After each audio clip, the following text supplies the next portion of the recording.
Ahmed Bola Tinubu should not use Nnamdi Kanu to bargain for his second term bid.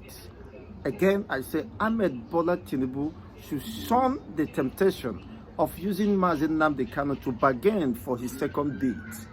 Nnamdi Kanu detention and trial has time limits. He should not expect Nnamdi Kanu to continue indefinite detention. The trial and detention of Nnamdi Kanu has time limits. And that is the breaking news. And that is the great news for Biafrans. So Tinubu's administration should listen to Afenifere, because on matters of importance and priority, Afenifere are the people or the backbone of Tinubu. If they are saying, look, watch your back, Tinubu, watch your back, what they are telling Tinubu, the least Nnamdi Kanu, is to watch his back. Tinubu, don't forget where you're coming. Don't forget that you have enemies. No matter who is clapping for you, no matter who is, pushing you to continue detention of Nnamdi Kanu, one day they will leave you and you will be left on your own to defend your own case, to defend yourself. And those who will defend you are the ones asking you, this man, this innocent man, don't think you can use him to bargain for your second term bid. It's not going to work, because Nnamdi Kanu's trial and detention has a time limit. Don't ever imagine or think, contemplate that he will be subjected and indefinitely subjugated. He has his own rights. Perhaps giving you opportunity to do what is needful. This is the position of the law. You can't detain someone without able to establish any case against him. The government of Nigeria has failed to establish any case against Nnamdi Kanu. And no court within the Nigerian legal jurisprudence has been able to indict him, to incriminate him. In fact, as it stands now, the judges are running. You know, after Justice Binta Nyako recused herself, no other judge wants to take it up, because they knew that they have to run for their head.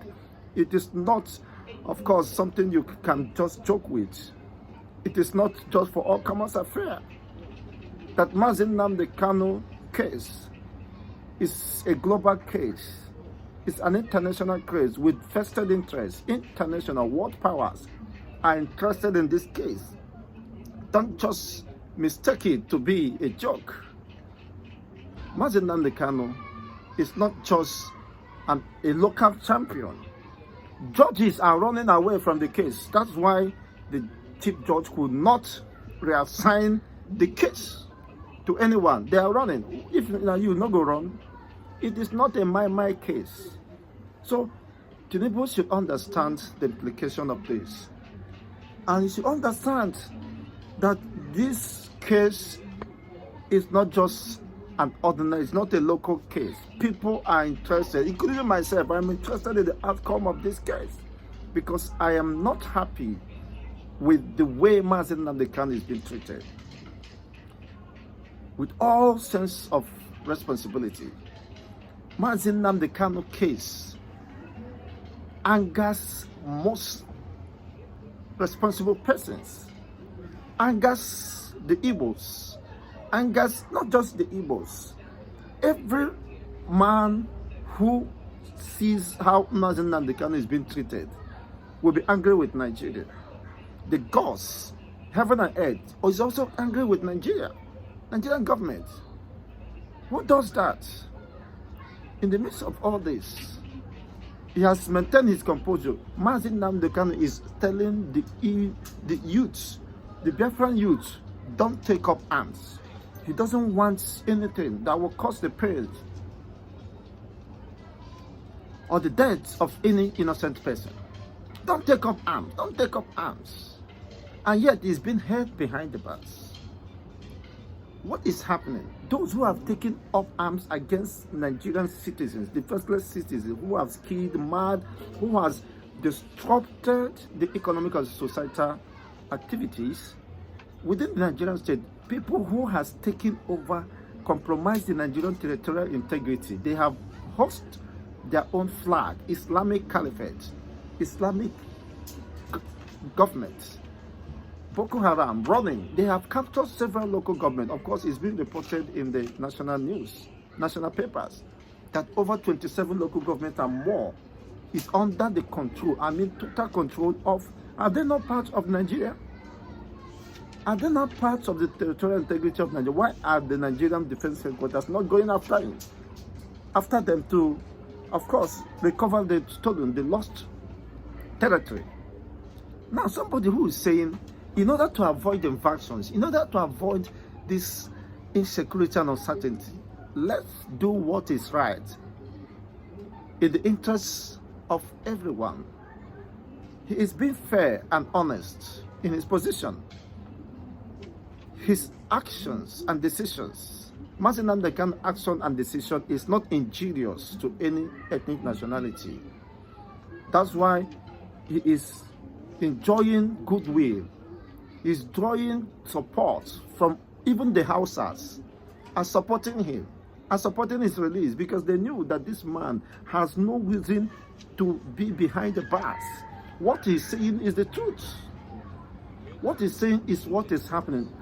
Hausas, the northern people, the Kanuris, those in Jos, Taraba, they are supporting. Why should this man be treated this way? There is a place of justice. And if you have treated an innocent man wrongly, there is a nemesis. There is a payback time. Whether you like it or not. So in the interest of your own peace and posterity, you have to do what is needful. Remember that power is not permanent. Don't implicate yourself. Don't do what the next generation will curse you when they hear it. Anthony Ferris has been clamoring in earnest. This time is not a matter of pretense. They have been honest in their advocacy for the release of Mazi Nnamdi Kanu. That I can agree with them. Why are you not paying attention to their yearnings? There is something important they are pointing to you. And you should be able to understand where they are going. There is something they are whispering to you. That the safety of the Yoruba people stands at you releasing Mazi Nnamdi Kanu. Yes, you inherited Mazi Nnamdi Kanu. You came and saw him. In fact, you are part of the government that brought him, that kidnapped him. Tinubu was part of the government that kidnapped Mazi Nnamdi Kanu. So he has no any justification, or there's no need of painting words. You are part of those who kidnapped Mazi Nnamdi Kanu, because the government is continuous. It's the APC government. So you inherit the good and the bad and the ugly. So I crave your indulgence. With all due respect, please let Mazi Nnamdi Kanu be released in the interest of justice, equity, and fairness. Here is the position of Aloy Ejimako regarding this development. It's very important that we get to know this.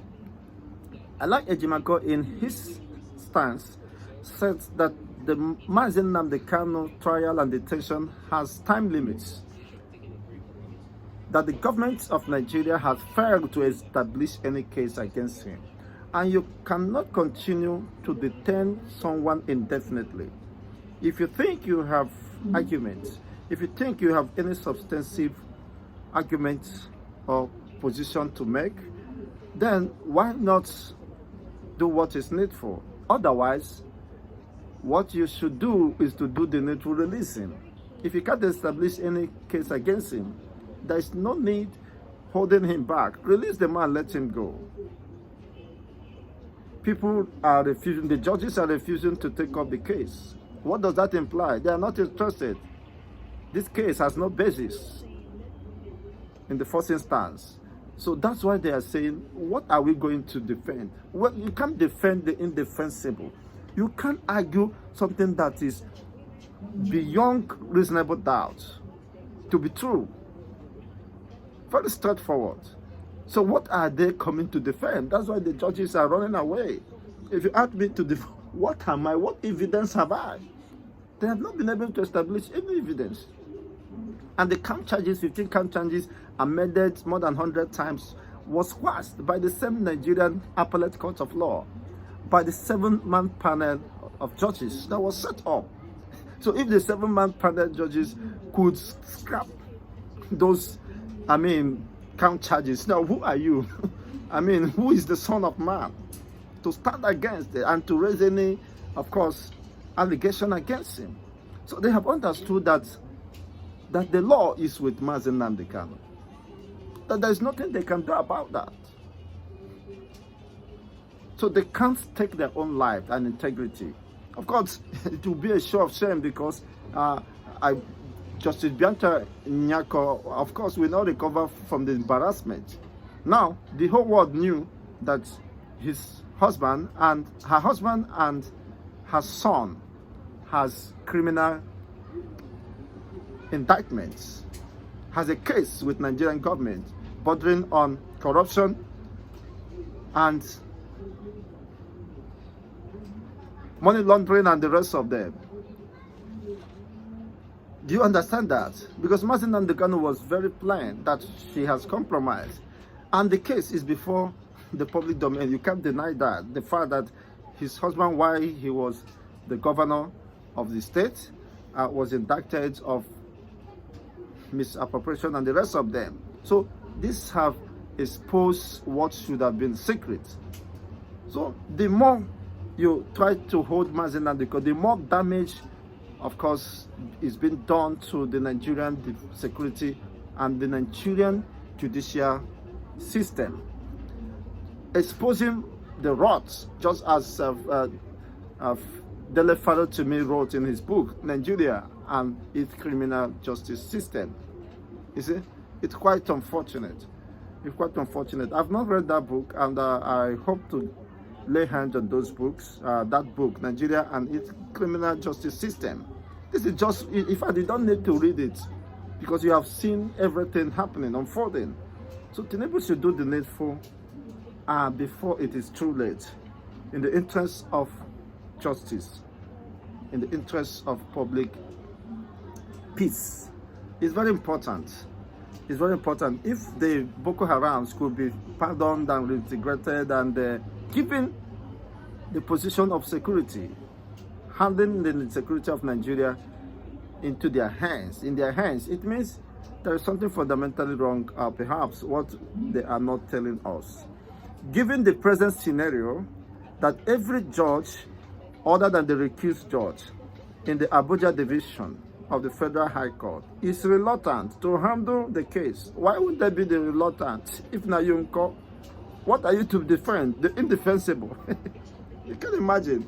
You can't defend something that will just reduce your reputation and make you a mockery before the Committee of Nations, and that will insult your own profession, you see, and make you a mockery to the world. How would they be reluctant? The next lawful thing to do is to transfer the case. It's no longer needless to transfer. The needful is to let him go. Transferring the case does not change anything, because no one will want to defend what is indefensible. That is the truth. So the argument of transferring the case is immaterial. Is it not the same Nigerian legal jurisprudence? So transferring it to changing the position does not make any difference, because Nigerian government has lost the jurisdiction to try him. As Mazi Nnamdi Kanu maintained his argument, you have lost the jurisdiction after violating international treaties bordering on extradition. It was not really followed. Now, if you are talking of due process, you have, ab initio, have lost the right, the legal right to try him, because you cannot benefit from your own illegality. That is the argument. You can't benefit from your own illegality, from your own abuse of international treaties, bordering on extradition and the rest of them.